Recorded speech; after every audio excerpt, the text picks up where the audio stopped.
Welcome back.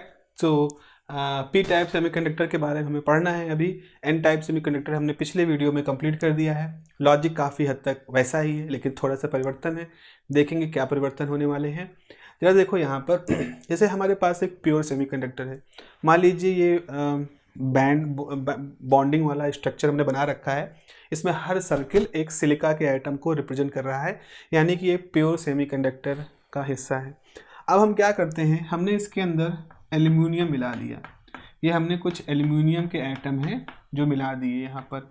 Aluminium, जैसे पिछली बार हमने फास्फोरस मिलाया था, अब की बार हमने एल्यूमिनियम को मिला दिया। एल्यूमिनियम की स्थिति क्या है? एल्यूमिनियम का एटॉमिक नंबर कितना है? 13, यानी कि 283। ये इसका अरेंजमेंट है। तो इसके आउटर मोस्ट ऑर्बिट में 3 इलेक्ट्रॉन है। एल्यूमिनियम क्या करेगा? एल्यूमिनियम अपना ऑक्टेन पूरा करने के लिए नॉर्मली क्या करता है? एल्यूमिनियम क्या करता है, वो अपने 3 इलेक्ट्रॉनों को डोनेट कर देता है। नॉर्मली एल्यूमिनियम की स्थिति क्या होती है? वो एक डोनर की स्थिति होती है, वो डोनेट कर देता है। इसीलिए आप कई बार ऐसे पढ़े होंगे केमिस्ट्री में, Al+3 मतलब ऐसा एल्यूमिनियम जिसने अपना 3 इलेक्ट्रॉन डोनेट कर दिया है। Now it is 3 times positively charge. ये नोटेशन यहाँ पर हम यूज करते हैं। नॉर्मली ऐसा एल्यूमिनियम का व्यवहार होता है। लेकिन जब ये एल्यूमिनियम हमारा इस क्रिस्टल के अंदर आता है, तो एल्यूमिनियम क्या करता है, अपना एक इलेक्ट्रॉन इसके साथ शेयर कर देता है, एक इलेक्ट्रॉन इसके साथ शेयर कर देता है, एक इलेक्ट्रॉन इसके साथ शेयर कर देता है।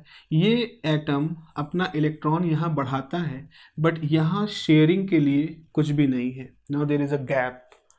अब एल्यूमिनियम को एक इलेक्ट्रॉन अगर कहीं बाहर से मिल जाए, तो वो एक इलेक्ट्रॉन लेकर के ये शेयरिंग पूरी कर ले और एक तरह से वो अपना ऑक्टेन पूरा कर लेगा। वो अपने आउटर मोस्ट ऑर्बिट में 8 इलेक्ट्रॉन को पहुंचा देगा। जैसे यहाँ देखो ना, 1 2 3 4 5 6, तो इसके 3 तो 3 जगह इन्वॉल्व हो गए, 6 तक। अगर एक और कहीं से आ जाए तो 7 8 करके वो इस तरह का 2 8 8 वाली स्थिति में पहुंच जाएगा। बट अब यहाँ पर प्रॉब्लम आ गई, यानी कि एल्यूमिनियम को अचानक से एक डेफिशिएंसी महसूस हुई। तो वो जो एल्यूमिनियम बाहर एक डोनर की तरह बिहेव कर रहा था, वो एल्यूमिनियम जब इस क्रिस्टल के अंदर पहुंचा तो उसको लगा कि अरे मेरे पास तो इलेक्ट्रॉन की कमी है। कहाँ हम इलेक्ट्रॉन डोनेट करते थे, कहाँ इलेक्ट्रॉन की कमी हो गई। जैसा कि हम लोगों ने बात की इससे पहले कि ये जो इलेक्ट्रॉन की कमी होती है, डेफिशिएंसी ऑफ इलेक्ट्रॉन जो होता है, उसी को हम होल कहते हैं। So hole is a pseudo particle, it is not a real particle. Hole is something, a location जहाँ पर इलेक्ट्रॉन की कमी होती है। तो अब ये जो इलेक्ट्रॉन कमी होती है, ये इलेक्ट्रॉन को अट्रैक्ट करने का काम करता है। अब ये लोकेशन ने क्या किया मान लो कहीं से इलेक्ट्रॉन यहाँ से खींच के इधर ले आए, मान ले जैसे हुआ इसका बॉन्ड पूरा हो गया, लेकिन यहाँ एक होल क्रिएट हो गया, ऐसा हो गया। तो यानी कि इस एल्यूमिनियम के आने से क्या हुआ, एक होल तो क्रिएट दिख रहा है, लेकिन उस होल के साथ निकला हुआ इलेक्ट्रॉन नहीं दिख रहा है, क्योंकि वो इलेक्ट्रॉन यहाँ एब्जॉर्ब हो गया। तो कहने का मतलब ये है कि जब भी कहीं एल्यूमिनियम इस क्रिस्टल स्ट्रक्चर के अंदर जाता है, तो वो अपने इर्द गिर्द क्या करता है, एक होल क्रिएट कर देता है, केवल अकेला होल क्रिएट करता है। जबकि बॉन्ड के टूटने से इस क्रिस्टल के अंदर पहले से ही होल और इलेक्ट्रॉन थे। तो अगर हम प्योर सेमीकंडक्टर लेते हैं, तो सपोज उसके अंदर 100 इलेक्ट्रॉन और 100 होल है। 100 वर्ड हम बस ऐसे 100 ऐसे नंबर ले रहे हैं, हालांकि ये नंबर तो करोड़ों अरबों में होता होगा, बट अभी हमने कहा कि 100 इलेक्ट्रॉन 100 होल है प्योर सेमीकंडक्टर में। जैसे आपने उसके अंदर एल्यूमिनियम मिलाया, मान लीजिए आपने 100 एल्यूमिनियम मिलाए, तो हर एल्यूमिनियम का एटम क्या करेगा, हर एल्यूमिनियम का एटम जाएगा और जहाँ पर वो रखा है उसी जगह पर या उसके इर्द गिर्द वो एक होल क्रिएट करेगा। तो 100 आपके जो एल्यूमिनियम है, उन 100 एल्यूमिनियम ने होलों की संख्या क्या बढ़ा दिया, 200 कर दिया, जबकि इलेक्ट्रॉनों की संख्या अभी 100 ही बनी है, जो कि रैंडमली बॉन्डों के टूटने से बन रही है। तो यहाँ पर आप क्या देख रहे हो, यहाँ पर आपका जो एल्यूमिनियम है वो कैसे काम कर रहा है, वो एक एक्सेप्टर एटम की तरह से काम कर रहा है, जो क्रिस्टल के अंदर जब जाता है तो वो एक इलेक्ट्रॉन को एक्सेप्ट करके एक अपना बॉन्ड क्लियर करता है, अपना बॉन्ड कंप्लीट करता है, ऑक्टेन पूरा करता है। तो इसीलिए आपको ये समझना है कि जो डोपेंट होता है, जो डोपेंट है यानी कि एल्यूमिनियम, जिसको हम कहते हैं ट्राईवैलेंट इम्प्योरिटी। ट्राईवैलेंट क्यों कह रहे हैं, क्योंकि एल्यूमिनियम मूल रूप से कॉलम नंबर 3 का रहने वाला सदस्य है, लेकिन इसका सेमीकंडक्टर के अंदर नाम क्या हो जाएगा, इसका सेमीकंडक्टर के अंदर नाम हो जाएगा एक्सेप्टर एटम या एक्सेप्टर इम्प्योरिटी, बिकॉज इसकी टेंडेंसी है इलेक्ट्रॉन को एक्सेप्ट करके अपने चौथे बॉन्ड को कंप्लीट करने की। तो इस तरह से हम क्या पाते हैं, हमारा जो ये पी टाइप का मटेरियल है, हमारा जो पी टाइप का पूरा एलिमेंट है, इसके अंदर होल्स जो है वो मेजॉरिटी में आ गए हैं, बिकॉज इनकी संख्या इलेक्ट्रॉनों से ज़्यादा है। तो आप कहोगे holes are in the majority, तो holes are the majority charge carriers, they are the majority charge carriers, and electrons are what, electrons are the minority charge carriers। तो holes जो हो गए वो majority charge carriers हो जाते हैं बच्चों, और electrons जो होते हैं वो minority charge carriers होते हैं। जैसा कि पिछले वीडियो मैंने आपसे बताया था कि इस क्रिस्टल के अंदर जहाँ एल्युमिनियम मिले पड़े हैं वहाँ पर क्या होगा, वहाँ कौन सा चार्ज कैरियर मुख्य रूप से कंडक्टिविटी कंट्रोल करेगा। जाहिर सी बात है, जो संख्या में ज़्यादा है, संख्या में ज़्यादा कौन है, होल संख्या में ज़्यादा है, यानी जो होल होने वाले हैं ये होल इस पूरे क्रिस्टल के अंदर एक तरह से डोमिनेटिंग रोल प्ले करेंगे कंडक्टिविटी की प्रॉपर्टीज़ के ऊपर। तो यहाँ पर आप समझो होल्स क्या है, होल्स क्या है, मेजॉरिटी में है, बहुसंख्यक है। होल्स क्या है, बहुसंख्यक है। और होल्स और ये जो मेजॉरिटी में है इनका नेचर कैसा है, इनका नेचर पॉजिटिव है, इसीलिए कैसा क्रिस्टल बनाएंगे, पी टाइप क्रिस्टल बनाएंगे, पी टाइप क्रिस्टल बनाएंगे। हालांकि ये चीज़ें आप जरा अपने इर्द गिर्द देखें, आप भी समाचार सुनते होंगे, आप भी तमाम तरह की टॉक्सिक बहसें सुनते होंगे राजनीतिकों के लोगों की।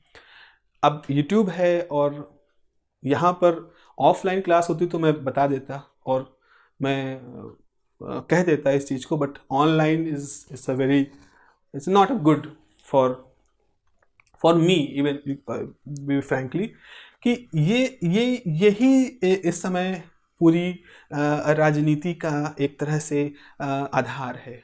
देख रहे हो ना, कितना अच्छा होता, जितने इलेक्ट्रॉन होते उतने होल होते, everything is so good, but हम पर्पजली इसके अंदर इम्प्योरिटी ऐड करते हैं सो दैट एक इम्बैलेंस क्रिएट हो। और ये इम्बैलेंस जो होता है ना वो चालकता बढ़ाता है, मटेरियल की चालकता बढ़ाता है। कुछ ऐसा ही है, हम एक तरह से सौहार्द की बात भी कर रहे हैं और हम उस सौहार्द को डिस्टर्ब करने वाले प्रयोजन भी हम ही बना रहे हैं, क्योंकि हम चाहते हैं हमारी इस तरह की मनसा है, हम का मतलब आप समझ रहे होंगे, हमारी एक तरह की मनसा है कि हम एक संतुलन की स्थिति से थोड़ा सा डिस्टर्ब रखें ताकि चालकता बनी रहे, ताकि गतिशीलता बनी रहे। सब खुश रहेंगे तो फिर हमसे कौन खुश होगा, सब आपस में खुश हैं। तो कुछ समस्याएं ऐसी हों जिनके समाधान हम करते हुए दिखें ताकि लोगों को लगे कि हम एक बड़े एक तरह के व्यक्ति हैं जो कि समस्याओं के साथ ज़्यादा अच्छे तरीके से भिड़ सकते हैं, आम आदमी से ज़्यादा बेहतर हम व्यक्ति हैं जो कि उनको भिड़ करके उनका समाधान निकाल सकते हैं। तो ये जो है, ये जो इम्बैलेंस है जो हम कंडक्टर्स वगैरह में देखते हैं, हम अपने इर्द गिर्द सामाजिक रूप से भी देखते हैं, और फिर हमको लगता है कि हम किसी तरह की सिचुएशन से निकल रहे हैं, बट कहीं ना कहीं एक इम्बैलेंस जो होता है वो इंड्यूस्ड तरीके से रहता है, और वो इंड्यूस्ड इम्बैलेंस रहेगा हमेशा। It is a kind of socio dynamics है, गतिशीलता और डायनेमिज्म बनाए रखने के लिए इस तरह की चीज़ें रखी जाती है। हालांकि अगेन आई वांट टू से a lot about this thing, but अभी इसको तो आप समझ रहे हो कि पी टाइप सेमीकंडक्टर कहलाता है, बिकॉज जो positively charge majority charge carriers हैं, ये मेजॉरिटी चार्ज कैरियर्स ही यहाँ पर हैं जो कि एक तरह से इसकी डायनेमिक्स को कंट्रोल करेंगे। और ये कैसे हैं, ये किस तरह के नेचर के हैं, ये एक्सेप्टर नेचर के हैं। Okay good, I think things are very much clear. अगर आपने इसके जस्ट पहले का वीडियो देखा है एन टाइप सेमीकंडक्टर का, तो उसमें बहुत सारा डिस्कशन मैंने वहाँ पर कोशिश की है आपको कंसेप्ट को पहुँचाने की, तो उस लिहाज से यहाँ पर वो चीज़ें आपको यहाँ पर मैप कर सकते हैं। ओके सो अब हम आगे बढ़ते हैं। अगर हम इसका बैंड डायग्राम देखें प्यारों, तो बैंड डायग्राम में क्या होगा, बैंड डायग्राम में ये क्या है, कंडक्शन बैंड है, और बैंड डायग्राम में ये क्या है, वैलेंस बैंड है, और वैलेंस अब एल्युमिनियम पहुंचा है, तो एल्युमिनियम ने क्या किया है, कुछ नए होल क्रिएट किए हैं, कुछ नए होल क्रिएट किए हैं अपनी संख्या के हिसाब से, जबकि ऑलरेडी बॉन्ड टूटने से यहाँ पहले होल थे। जो बॉन्ड टूटने से होल थे उनकी वजह से कुछ फ्री इलेक्ट्रॉन भी थे जो कंडक्शन बैंड में थे, लेकिन अब देख रहे हो ये कंडक्शन बैंड के इलेक्ट्रॉन, ये होल तो बराबर संख्या में है, जैसे यहाँ 100 हैं जो कि बॉन्ड टूटने से नेचुरली बन रहे थे, लेकिन आपने जो एल्युमिनियम मिलाए हैं उन एल्युमिनियम के मिलने की वजह से यहाँ पर चार्ज कंसंट्रेशन बढ़ गया है। और अगेन वो तराजू वाली जो बात हमने बताई थी उसके हिसाब से देखेंगे तो मिड से आपका जो फर्मी लेवल है वो इधर शिफ्ट हो जाएगा। Now this is the location of the Fermi level. So band theory के हिसाब से अगर हम पी टाइप सेमीकंडक्टर को समझाना चाहते हैं, ग्राफिकली उसको प्रदर्शित करना चाहते हैं, तो ऐसे सेमीकंडक्टर को प्रदर्शित करने के लिए बच्चों हमें फर्मी लेवल को वैलेंस बैंड की तरफ शिफ्ट करना पड़ेगा। तो this is the band structure of the आपका जो पूरा बना हुआ है P type semiconductor. Now let me draw another presentation. एक और तरीका है जिससे कि हम इसको और रिप्रेजेंट कर सकते हैं, वो भी मैं जल्दी से बना देता हूँ। तो जैसे आपने कहा हमारे पास एक सेमीकंडक्टर है। कैसा सेमीकंडक्टर हम बना रहे हैं, पी टाइप सेमीकंडक्टर की हम बात कर रहे हैं। अब हम क्या करते हैं, इस पी टाइप सेमीकंडक्टर में जो हमने इम्प्योरिटी मिलाई केवल उनको दिखाते हैं। पी टाइप में आप किस तरह की इम्प्योरिटी मिलाए हो, आपने एल्युमिनियम मिलाया है, तो मैंने आपको यहाँ पर कुछ सर्किल बना के दिखा रहा है। ये एल्युमिनियम है, ये मान लो एल्युमिनियम है। अब यहाँ ऐसा नहीं कि पूरे क्रिस्टल में खाली एल्युमिनियम है, हम खाली एल्युमिनियम दिखा रहे हैं, जबकि एल्युमिनियम जो है इनके इर्द गिर्द यहाँ हम सिलिका भी बना सकते हैं, यहाँ सिलिका बना सकते हैं। इस तरह से जस्ट प्रेजेंटेशन है। एल्युमिनियम क्या करता है, एल्युमिनियम जहाँ भी क्रिएट है उसने क्या किया, वहाँ पर एक होल क्रिएट किया, तो हमने उनके साथ एक होल दिखा दिया, क्योंकि हम एक रिप्रेजेंटेशन का तरीका है, तो हमने उसके ऊपर एक सर्किल दिखा दिया। ये सर्किल क्या कह रहा है, ये सर्किल जो है वो होल को दिखा रहा है, यानी कि जितने एल्युमिनियम मिलाओगे उतने होल भी एल्युमिनियम के साथ क्रिएट होंगे। ये एल्युमिनियम चाहता क्या है, एल्युमिनियम चाहता है कि उसका ये जो होल है ये भर जाए। और कैसे भरेगा, एक इलेक्ट्रॉन को एक्सेप्ट कर लेगा। तो जैसे इलेक्ट्रॉन को एल्युमिनियम एक्सेप्ट करेगा, इलेक्ट्रॉन के चारों बॉन्ड पूरे हो जाएंगे, और जैसे ही एल्युमिनियम इलेक्ट्रॉन को एक्सेप्ट करेगा, एल्युमिनियम के चारों बॉन्ड पूरे हो जाएंगे और एल्युमिनियम के पास जो होल था वो दिखना बंद हो जाएगा। तो एल्युमिनियम की इच्छा क्या है, एल्युमिनियम की इच्छा है एक इलेक्ट्रॉन को एक्सेप्ट करने की। तो अगर एल्युमिनियम एक इलेक्ट्रॉन एक्सेप्ट कर लेगा तो क्या बन जाएगा, एक निगेटिव आयन बन जाएगा। तो सर्किल के अंदर जो माइनस शो कर रहे हो और सर्किल के ऊपर इस बड़े सर्किल के ऊपर छोटा सर्किल शो कर रहे हो, इन दोनों का मतलब क्या हुआ, एल्युमिनियम के पास होल है, एल्युमिनियम के पास होल है और उसकी इच्छा है इलेक्ट्रॉन को एक्सेप्ट करने की। सर्किल के अंदर माइनस का मतलब है कि ये कैसे एटम है, ये कैसे एटम है, ये एक्सेप्टर एटम है that want to accept a electron and to become a negative ion। अगर हम कहीं से बाहर से इलेक्ट्रॉन इसके अंदर भरना शुरू कर दें, मान लो हमने इसके अंदर बाहर से इलेक्ट्रॉन भरना शुरू कर दिया, तो अगर आप बाहर से इलेक्ट्रॉन भरना शुरू कर दोगे तो क्या होगा, इनका ये होल जो है वो गायब हो जाएगा, और जैसे ये होल इनके गायब होंगे वैसे क्या बन जाएंगे, निगेटिव आयन बन जाएंगे। तो अभी क्या है, अभी आपका क्रिस्टल कैसा है, अभी आपका क्रिस्टल ये पी टाइप क्रिस्टल है और कैसे स्टेट का है, न्यूट्रल स्टेट का है। न्यूट्रल मतलब इसके पास अपना खुद का कोई भी बाहर से एक्स्ट्रा इलेक्ट्रॉन ना इसके अंदर आया है, ना कोई होल इसके अंदर एक्स्ट्रा बाहर से केवल होल आया है, या कह लो ना इसमें से इलेक्ट्रॉन अंदर आया है ना इससे इलेक्ट्रॉन बाहर गया है, ऐसा कुछ है। तो this is a neutral P type semiconductor. By the same logic अगर हम फास्फोरस के बारे में बनाएं, तो फास्फोरस के लिए just let me use another colour. Yes,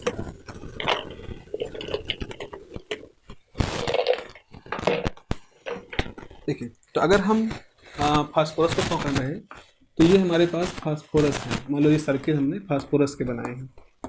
I don't know, पता नहीं इस फ़ोन के कैमरे से कलर सही से आ रहा होगा कि नहीं, बट ये ग्रीन कलर के हमने बनाए हैं। तो फास्फोरस क्या है, फास्फोरस के साथ एक इलेक्ट्रॉन है, फास्फोरस के साथ एक इलेक्ट्रॉन आया है, जैसा कि मैंने बात की है। फास्फोरस जब आता है तो उसके साथ एक एक्स्ट्रा इलेक्ट्रॉन जो होता है वो फ्री हो जाता है। तो फास्फोरस क्या चाहता है, वो अपना इलेक्ट्रॉन बाहर फेंक देना चाहता है।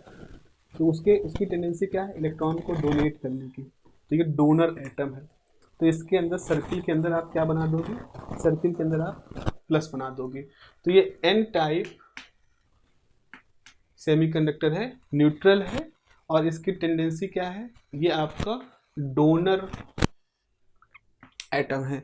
तो आपने यहाँ पर एक डोनर एटम बना रखा है। तो ये है एन टाइप सेमीकंडक्टर, ये है पी टाइप सेमीकंडक्टर। इसके अंदर जितने माइनस सर्किल हैं ये सब एक्सेप्टर एटम है, उनके ऊपर छोटे छोटे सर्किल हैं, वो सब क्या है, वो सब होल्स हैं। ये एन टाइप सेमीकंडक्टर, इसमें जो बड़े बड़े सर्किल हैं वो सब फास्फोरस के एटम हैं, उनके ऊपर जो माइनस साइन लगे हैं ये उनके साथ एक्सेस अमाउंट के इलेक्ट्रॉन हैं, और अंदर प्लस साइन ये शो कर रहा है कि इनकी टेंडेंसी है कि अपने डोनेट कर दें अपना जो इलेक्ट्रॉन है वो डोनेट कर दें और पॉजिटिव आयन बन जाएं।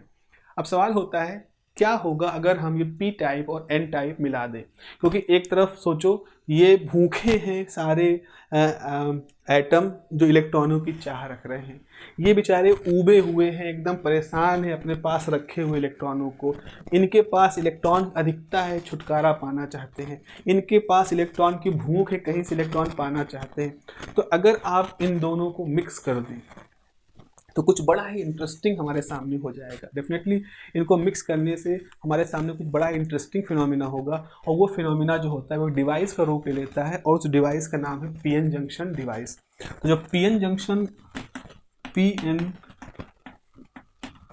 जंक्शन डिवाइस होती है वो इसी हिसाब से बनती है। जब आपको आपके जो पी टाइप रीजन जो होते हैं और जो एन टाइप रीजन है, ये पी टाइप रीजन और एन टाइप रीजन जब एक साथ आपस में क्लब होते हैं, और उस समय फिर ये जो एक तरफ की एक्सेस इलेक्ट्रॉन है, एक तरफ की डेफिशिएंसी ऑफ इलेक्ट्रॉन है, ये कुछ हद तक पूरी होती है, और फिर हम एक बहुत ही सिस्टमैटिक तरीके से एक प्रोसेस के थ्रू एक डिवाइस को बनता हुआ देखते हैं, जिस डिवाइस का नाम होता है पीएन जंक्शन डिवाइस। हालांकि आपके सिलेबस में पीएन जंक्शन डिवाइस के नाम से तो नहीं है, लेकिन इतना है कि आपको ये लिखना, आपको ये पढ़ना है कि the characteristic of the PN device.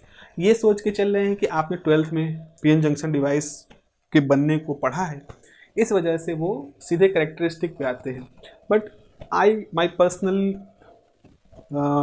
Intention is to थोड़ा सा डिस्कस करना ज़रूरी होगा, क्योंकि बहुत ही इंटरेस्टिंग फिजिक्स इसके पीछे काम कर रही है, और कहीं ऐसा ना हो कि सिर्फ सिलेबस के कवर करने के चक्कर में हम वो बहुत ही बढ़िया सी जो फिजिक्स है, जो बहुत बढ़िया सा प्रोसेस होता है, उसको हम मिस कर दें। This is the kind of beauty of the physics device के अंदर क्या होता है। तो एक छोटा सा वीडियो पॉसिबली 10-12 मिनट का हम जरूर बनाएंगे कि how this PN junction is created, and I am again saying that disclaimer हमारा यहाँ पर ये है कि that is not the direct part of your syllabus, but it is a good topic just to understand how this semi conducting devices are creating and वो कैसे काम करती है। ओके, चलो मिलते हैं फिर अगली क्लास में। पॉसिबली हम अगला जो लेक्चर होगा that will be about the PN junction device. It will be a short video but it will be about the PN junction device. Further फिर हम रिज्यूम करेंगे आपके topic Fermi energy, diffusion current, drift current, VI characteristic and special kind of diodes. That is our plan. Okay, मिलते हैं फिर अगली class में आपके साथ the short video of the PN junction device.